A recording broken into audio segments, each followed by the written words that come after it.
Welcome to the Fatherhood Fitness Podcast. I'm your host, Anthony Pluff. Each week, we will cover various topics that dads struggle with in their fitness journey. I'll give you actionable steps that you can apply right away, not only to take back control of your own health, but so you're able to be a better example for your kids too. So I'm trying something new lately where I just do the audio, kind of going back to the original podcast where it was just audio, no video. I say one, but for a couple of reasons here. One, it's a lot easier to just whip out the microphone and headset and record an episode, and I've found that the barrier to entry is much easier. And that's kind of what I preach with, fitness, nutrition with clients, where I want to make it as simple as possible. I want to make it as easy as possible. And so for myself right now, this is as easy as possible. When I have my setup at home, I have kind of a backdrop and I have like a ring light. If I don't have the ring light, it looks like I'm sitting in a cave. And so you got to make sure everything is right just for the video. And for me personally, I don't really watch a lot of podcast videos. I'll start it, and then if I finish the podcast, then I'll just listen to the audio. And so I'm like, well, if I'm not going to watch it anyway, what's the point of even having it? And so for me, I don't watch the videos. I listen to podcasts because that's what podcasts are for, right? They're able to listen. So even if it's on YouTube, I just listen to it. I don't watch them talk to each other. And so that's a couple of reasons. So I'm going to try and make a poll. I think I can do that with the kind of the software I use. I can make a poll. And so if you like the video podcast, let me know. If you like the audio podcast, let me know. If you don't care, let me know that too. And so, but I'll try and make a poll and add that into this episode. But what I wanted to talk about today is I wanted to brag on my son a little bit here. My son is 6. He's almost 7 here, and he is incredibly smart. He's very bright. He works really hard, and I'd like to say I can take some credit for that, but he's really awesome. He's 6 years younger than me, 25 years younger than me, and he's somebody I look up to. He's really awesome, and he's a great older brother. He's got 2 younger sisters, and we've got another baby on the way, and we're having another boy, so we're gonna have 2 boys and 2 girls, and I'm not. I think as a dad, it's normal to be a little bit nervous. Kind of, you're adding somebody else into your family. Kind of what you're thinking about. And I'm not. I don't worry at all because I know my son who's about to be born here in a few weeks. He's in good hands. He has a great mom. He's gonna have a dad who loves him. He's got 2 great sisters, and he's got a brother who's gonna, show him the way, right? And it's my oldest son. He's really cool. I just love hanging out with him, and it's kind of funny to say because he's 6. He's not even 7 yet, right? And it's just funny because he's like, I never had a brother growing up. He's like the brother I never had, or the brother I always wanted, or maybe more importantly, the brother I always needed. He's really cool, and he's awesome because he's very coachable. He's very teachable. Right now we're going through a book called Chop Wood, Carry Water. The author is Joshua Metcalf, and it's been really fun to listen to. We listened to a couple of Jocko Willink's books that he wrote for kids, and so he just consumes information. He's just got this calm demeanor about him, but he's very into sports. And if you've been listening to the show long enough, then I'm originally from Kansas City, so I'm a big Chiefs fan. But I don't push that on the kids. If they if they want to root for somebody else, I really don't care.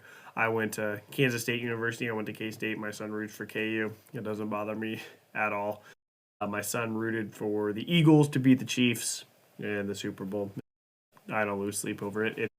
It's just sports. It's something fun to do. It's something fun to watch and kind of root for. And so it doesn't bother me at all. But he's really big into that. He knows all the players and names, and I was really big into it growing up, and really up until COVID. COVID kind of changed things because that was kind of one. We had one kid, my son, and then my daughter was born in 2021, and so obviously things got a little busier. But we went months there with no sports at all, and so I kind of stopped watching a lot of things, kind of got out of the habit of things because there was nothing on. And and since then is it's been 5-6 years now, and I've still kind of struggled here to kind of get back into it, where we'll watch things now and it's fun as my son's getting older because we'll watch things together. But he really keeps me updated. Pretty much the only thing I stay updated with now is the Chiefs, and I don't even watch, I don't even listen to like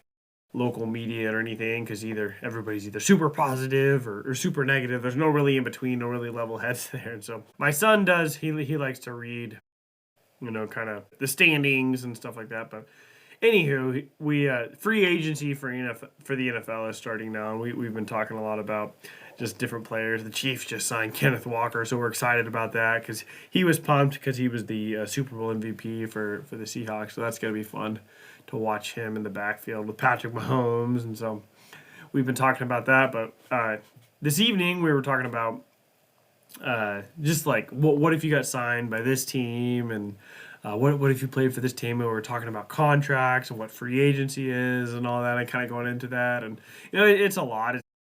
It's kind of confusing. But he was talking about like, well, if I went to this team, I'd want to sign like a 10-year contract, or if I played for the Eagles or the Seahawks or something like this. And so we talked about kind of different things and stuff. And I said, well, what happens if you... He really likes the Eagles. He likes Saquon Barkley a lot. But I said, what happens if you get signed by the Eagles? You have the opportunity to sign with the Eagles, and you're the sixth best receiver on the team. There's 5 other players who are better than you, so you have to sit on the bench. Or you have the opportunity to go to the Chiefs, and you're the starting wide receiver. You're the number 1 wide receiver. He said, well, that's not going to happen. And I said, well, what if it does? There's some teams that just have better receivers than others, so you have opportunities to go elsewhere. And so I said, what would you do? Would you rather, be on the Eagles and not necessarily get the chance to play, or would you rather be on the Chiefs and be a starter? And he said, well, how would I get to play if I was on the Eagles? And I said, well, you'd have to beat out the other players. You'd have to work hard. You'd have to be, you'd have to beat them out. You'd have to be better than them in order to, see some playing time. And he sat there for a second and he thought about it, and he said, I'd rather be on the Eagles. I'd rather be on the bench and then work my way up. I was like, man, that's that's really cool. That's awesome. And one of the things we always talk about, I always remind him, if I ask him, I say, how do we get better at something? And he will always answer, practice. And that's something I want to I've tried to drill into him as he's gotten older. I say drill, but it's just it's a kind of a constant reminder. And all the kids know that now. I have a daughter who's 5 and a daughter who's 3, and they kind of understand that too. And they kind of joke around too, because we talk about the book Chop Wood, and they say carry water, and it's kind of, if you haven't read the book, it's really good, and it's good to go through with your kids too. But it kind of stopped me in my tracks tonight when he said that, because I think a lot of us, even myself included, if I had the opportunity, if you told me today, like, you have this opportunity to work for the next 10 years, you're not going to have a lot of success. You're going to have to work for the next 10 years in order to get to where you want to, or I can give it to you all today. What's your choice? And I don't know. I would have trouble saying, I'm going to wait 10 years, right? But that's a lot of times what happens, right? And that's a lot of times what happens when it comes to fitness. That's a lot of times what happens when it comes to nutrition. That's a lot of times what happens when it comes to weight loss, right? We want it now. And we take shortcuts, and there's this part in the book. I listened to it on my own once, and then now I'm going through it with my son. And we don't listen to it every night, so we listen to about a chapter a night. The chapters are like 3 or 4 minutes; they're not very long, and so it's taken us, some time to go through it. But there's this part where he's working with his teacher, and he says, like, how long until I become like a master warrior? I don't remember the exact terminology he uses, but he says, like, if you do this every day, it's going to take 10 years. He said, 10 years. Okay, what if I work every day and I and this, and blah, blah, blah. And how long is it going to take then? He said, well, then it's going to take 15 years. He said, 15 years? Well, what if I do this and this and this? He said, then it's going to take 20 years. And I don't know the exact timeline that he used in the book, but the point is that if you try and rush the process, it's going to take, and that's exactly That's exactly what, my son said when he was talking about, I would rather work hard and, work my way up rather than just have it all out. Because if you get things, imagine if, you worked you wanted to be a millionaire your entire life, and then you won the lottery. Like a lot of lottery winners end up going broke. And why is it because they're just so excited to spend their money, and they, maybe that's part of it, but a lot of it is they don't have the tools to manage it. If you got everything you ever wanted in your life today, would you be able to handle it? If we're honest with ourselves, the answer is probably no, right? We probably couldn't handle it. I had a client, I had a conversation with one of my clients, I don't know, probably maybe 6 months ago or so. Everything kind of blurs together here, but we talked about, I had a conversation with him, and I said, he said, I wish I could just kind of fast forward and kind of get to where I want to be. And I said, you've already had a ton of success. This is a client who had been working really hard for a long time, and he had a ton of success. But I said, if you would have had all this success, if you would have been given it, 2 years ago, would you be able to maintain it? He said, probably not. Yeah, probably not, right? Because it took you 2 years to learn how to handle it. You had to go through all of that. You had to go through all those struggles, all those doubts. You had to kind of find yourself in that in order to be able to maintain it. And now, 6 months from now, as you continue to work and you continue to get to where you are, you're going to be able to maintain it because you went through the proper steps. And that's what I told him, right?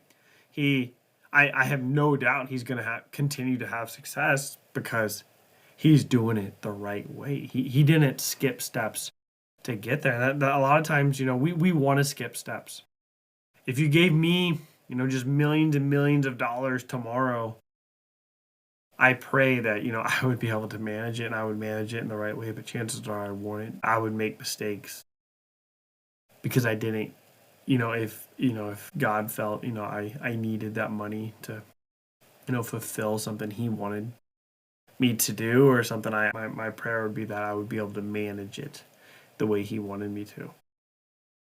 If you were able to have all the success in your fitness and your health and your marriage and your career as you wanted to, and you got it all tomorrow, would you be able to handle it? Like we got to go through the process. Part of the process is becoming who you need to be in order to maintain it. And somehow at 6 years old, my son understands that.